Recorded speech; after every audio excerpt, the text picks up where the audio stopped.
Liljan!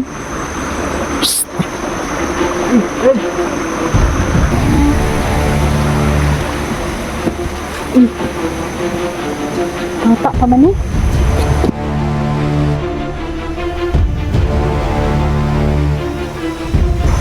Nasaan ka?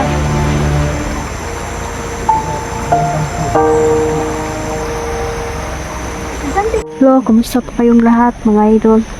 Yan, tuloy tayo, no? Ay, ako'y nagpapasalamat sa inyong lahat dahil patuloy kayong sumuporta, no? Nabasa ko yung comment at nakapanghinayang naman mga idol kung tayo hihinto. At sa awa ng Diyos mga idol, may nagawa kaming paraan.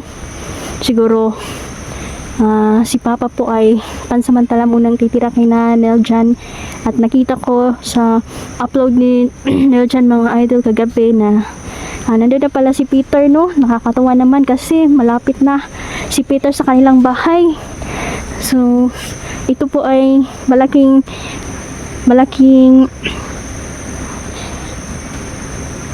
balita, no? Kasi si Peter ay sabi ni Peter sa atin na siya po ay magproprotekta sa pamilya ni Nel dyan.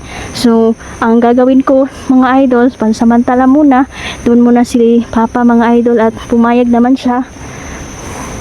Kasi, ito talaga yung kasiyahan natin mga idol ng makatulong sa kapwa. Sayang mga idol kung hinto tayo pansamantala na marami namang nangangailangan sa atin ng tulong tulad ng mga bata at marami pang na-hypnotize.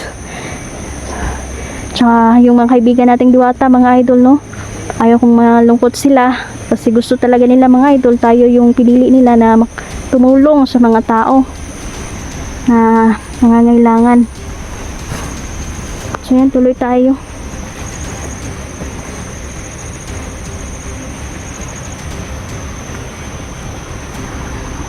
Hanapin natin dito mga idol yung si Commander Tisoy po, no?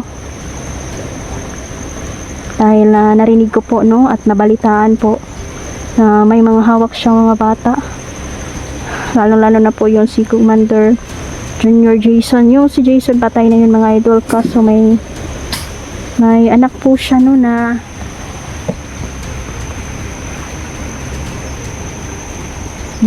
hihiganti po sa atin ngayon, lalo na kay Nilchan.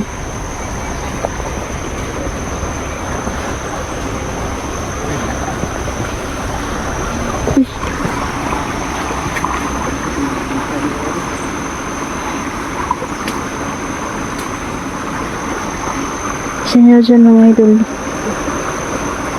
Niljan! Psst!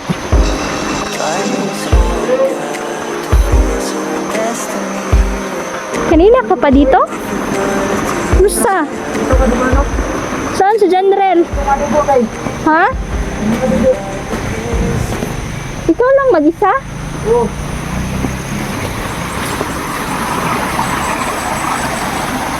Talagay natin kapamakan. Ito na tayo. Yung mga dugo dito. Diba?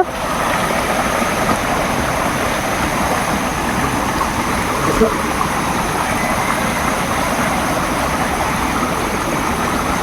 Basta yung buta ko. Ingat ka dyan. Buta. Buta na ako doon. Ayan, may napansin ako dito rin. Oh. Maraming dugo ito. Wala. Kaya hindi sabihin ito. Ilan mo dito? Baka may pinatay. May pinatay dyan. May dugo nga talaga oh. Oh, dugo.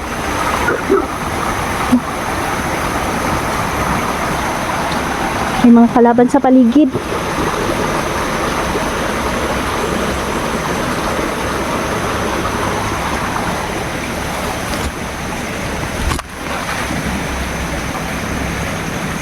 Napapansin ko po sa paligid ng idol na may mga patibong silang ilagay dito. May mga motor mga idol paparating dito. Sigurado po akong mga kalaban yun.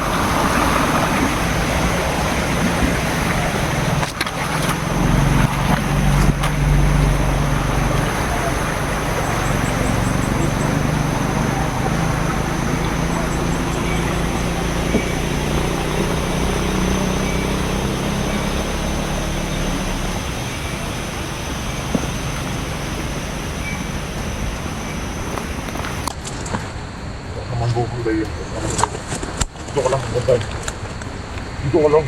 Pumunta. Supot-supot.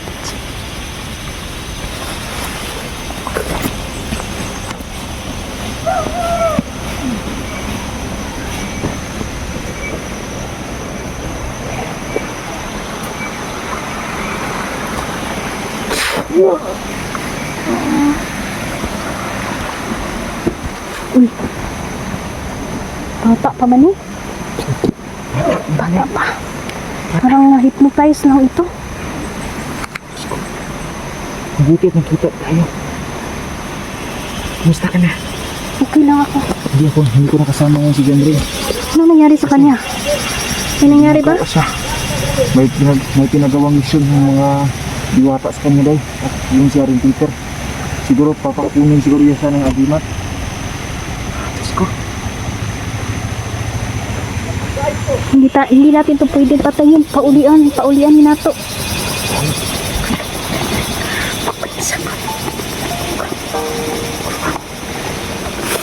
Ay, ito ang magbibigay sa kanya ng kahan. Para maulian na.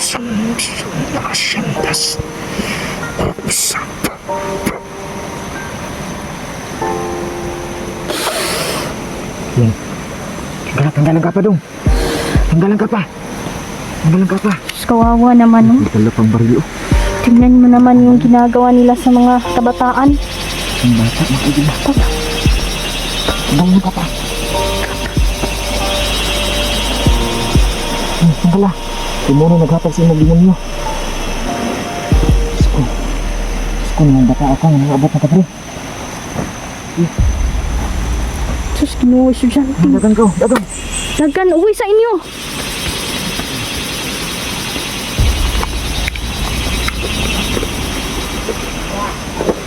Hayop na talaga ang mga ibigay ito. Yan, hindi na natin, sabi ng mga diwata, hindi tayo pwedeng basta-basta pumapatay. Kasi ito pala yung number 1 weapon nila sa atin. Nag-hypnotize sila mga idol, no? Para kung mapatay man natin sila, Cardo. Konsensya pata mga idol. So, mabuti na binalaan kami agad ng ating mga mahal na kaibigan na itong mga taong pinadala ni Commander Tisoy at Commander Junior mga idol, isa ito sa mga na-hypnotize nila.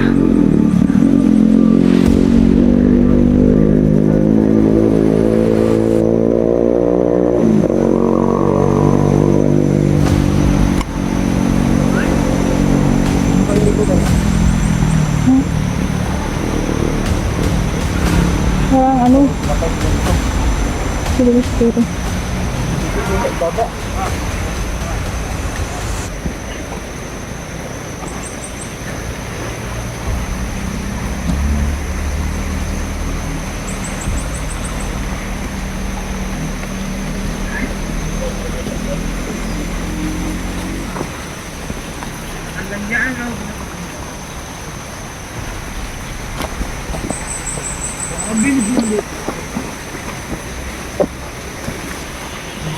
Nandito tayo dito.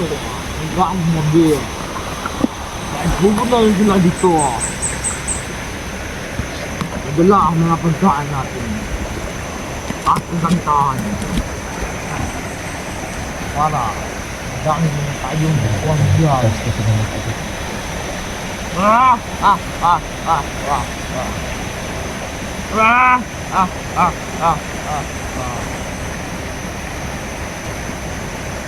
Saan pa tayo manghihintay dito? Dalawa.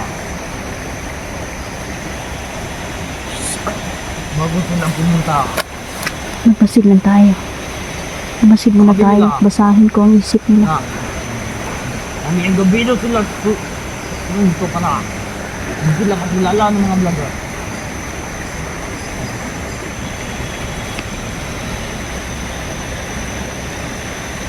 Mga may plano sila. Tingin ko nga may pinaplano sila.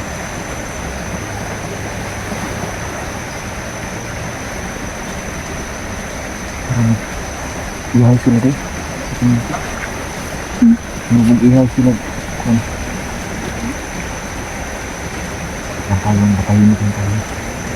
Importante nito na malunasan natin sila. Sigurado ako na hypnotize ko ng kalaban. Commander dun. Sabi naman ni Commander. Kapag hindi na-hypnotize, patayin natin agad. Malalaman naman natin, di ba? Ano? Pero ito, parang Sabi nila. yung tuyo ni Commander Isoy ba? Hindi ko na. Sabi ni Commander. Yan sila yung ipadala sa atin. Isang tao. Nagbibigay sa atin ng pagkain. Ang isang tao. Tao na. Hindi na. Baba na siya. Nagbantay ko doon. Baka may muso na kalaban.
Ano pangalan mo?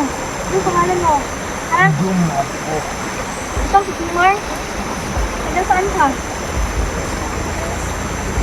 Yan lang po. Estudyante ka ba? Estudyante pa po siya, mga idol, no? Alam mo ba na na-hypnotize ka ng mga sindikato?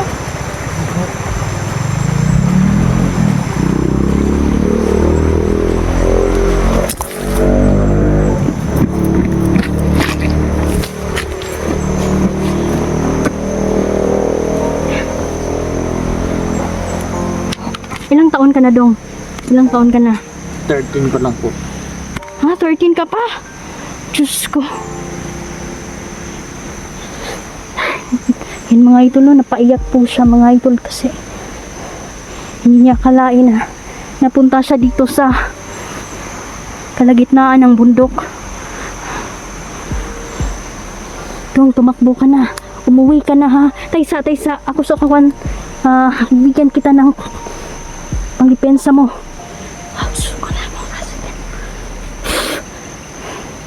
Tumakbo ka na.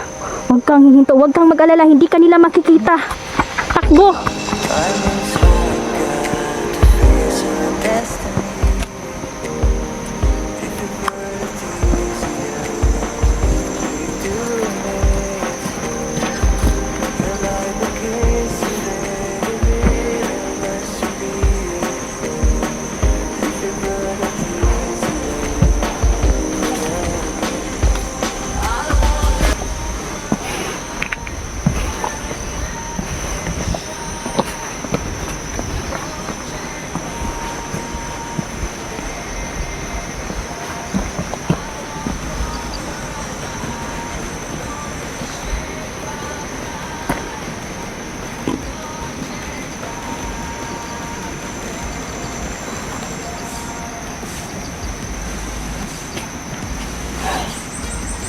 Sabi.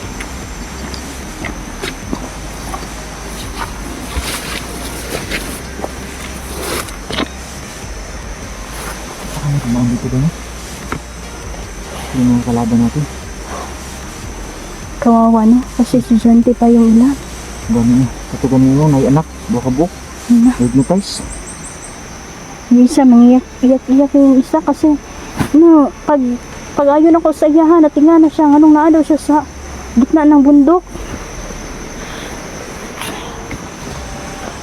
Naalala niya, marami pa siyang kasama. Marami pa siyang kasama na, naalala niya, nung normal pa siya. Hindi pa siya na-hypnotize. Siguro, marami pa siyang mga kaibigan na nandito. Kailangan natin yung iligtas. Tuso talaga yung kalaban. Kasi pinaplanuhan talaga nila itong mangyari. Tama. Ito yan. Hypnotize nila at yun yung ipapadala nila sa gera. Kung Hindi alam. halimbawa kung Hypnotize na pala sila. kung akala kasi nila na hindi natin malalaman. Buti na lang yung mga kaibigan nating Diwata. Nag-warning sa tuwa. Akala nila basta-basta lang tayong papatay. Marami kayong na-hypnotize mga kaidol, no? 100 pa katao mga kaidol. Marami pag yun. Marami tayong kaluluwa na mailigtas mga kaidol, no? Yung mga tao na nasa tawag ito, kapahamakan, maligtas natin mga kaidol. Kasi hindi naman talaga nila gusto yung maging isang bandido kasi napaka gutom at pagod lang yung makukuha nila dyan. Pero na-hypnotize sila ni Commander Junior at ni Commander Tisoy mga kaidol, no? Kaya ganun ang nangyari. Pambihira talaga tong mga bandidong to.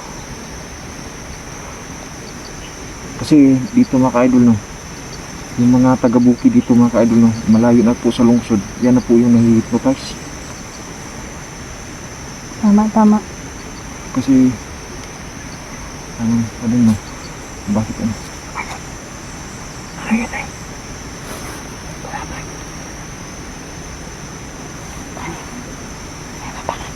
Parang kalaban.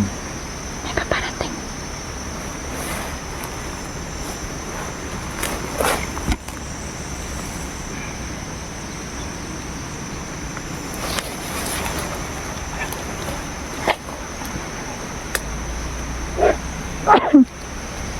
Ang baho nila. Hoy, anong ginagawa ninyo dito? Ayaw na siguro yung hinihintay na magdadala ng sige.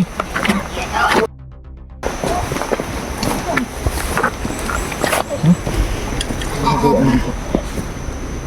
Ginagawa dito. Wala. Sko.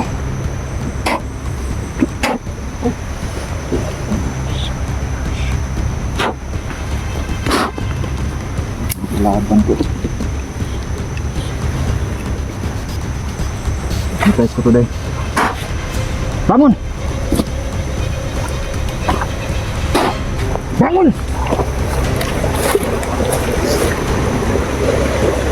Parang may nagmamasid sa amin dito.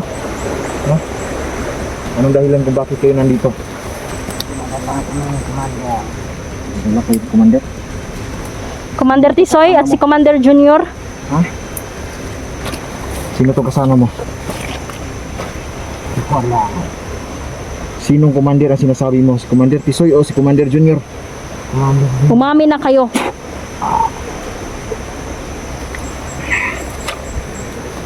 So, parang estudyante ka. Ha? Tingnan mo muna. Suruin ng mabuti.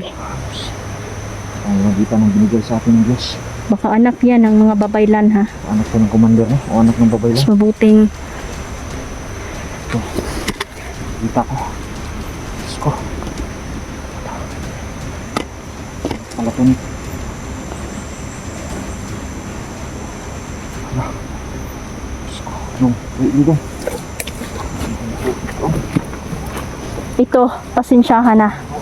Dahil hindi ka na-hypnotize. Kasama mo, isang babae lang, kasama mo. Ha? Ha? Isa yung babae lang, day. Kailangan niya ng patay. Walang makakatakas na babaylan dito. Kung hindi kita nakita, hindi ka namin nakita, Inday. Sigurado akong mamamatay ka kasi kukunin nila ang iyong organs. Gagamitin ka lang nila sa kasamaan. At pagkatapos sila na mismo ang papatay sa iyo. Dahil ipagbibili ka nila yung mga organs mo. Kasi mahal yung organs ng mga bata. Mahal. Anong grado milyones. na ka? Ha? Libre pa ka? Gusto ko ka bata pa rin mo ah. May masmasan. May masmasan na siya. Mas masan siya. Tanggalan mo, tanggalan mo. Tanggalan mo. Ikaw ka sa balay. Ha, balik dito sa balay ka. Balik ka. Balik. Balik na. Ha, balik na. Ayun, nagbalik. Huwag kang hihinto ha. Takbo.